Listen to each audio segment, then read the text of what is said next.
L'actualité, c'est évidemment la rentrée de Futurae qui a eu lieu le 5 octobre dernier avec une centaine d'étudiants qui viennent sur notre campus de Boulogne-Billancourt en bachelor et le 25 octobre prochain en master.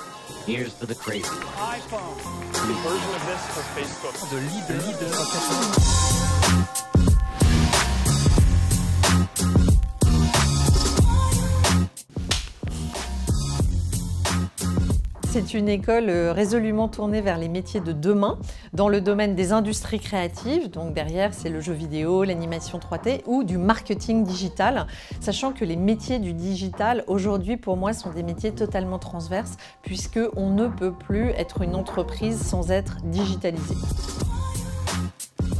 Pourquoi? Parce que j'ai eu la chance de diriger des grands groupes, j'ai eu la chance de créer des réseaux d'amitié et de liens professionnels qui aujourd'hui peuvent être mis au bénéfice de ces étudiants au sein de Futurae.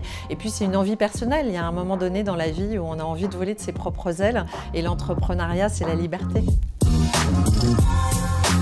Alors l'expérience en politique, ça permet d'être au contact des réalités de terrain et notamment ça m'a fait prendre conscience qu'il était aberrant que la 6e puissance mondiale ait un taux de chômage des jeunes aussi élevé. 23% de chômage des jeunes, c'est terrifiant et c'est ce qui m'a donné envie de créer Futurae, c'est-à-dire vraiment de faire se rencontrer les besoins des entreprises qui embauchent et derrière la formation des étudiants pour que ça se rencontre et que nos jeunes ne connaissent pas le chômage.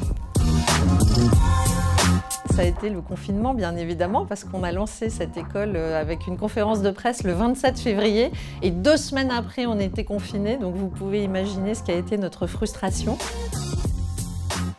C'est de voir des étudiants ultra méritants, issus parfois de milieux assez défavorisés, faire le choix de s'engager, de payer leur formation parce qu'ils sentent que ça va répondre à leur attente, que ça répond à leur motivation, que ça répond à leur volonté derrière d'avoir un emploi dans le domaine dans lequel ils rêvent de travailler.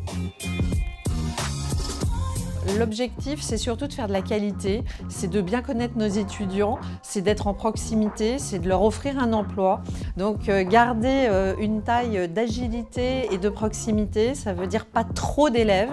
Et si nous devons croître, ce sera par l'ouverture d'un second établissement, pourquoi pas à l'étranger. De leader.